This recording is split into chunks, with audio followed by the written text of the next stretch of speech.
అసాధ్యములెన్నో దాటించిన నాదుడు శ్రమలో నిన్ను దాటిపోవునా?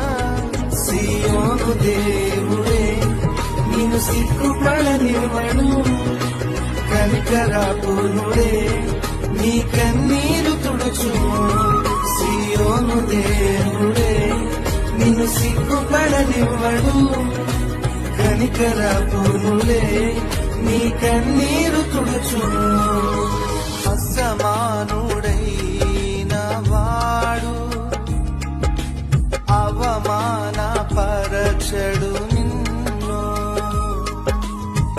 ఓటమి ఎరుగని మన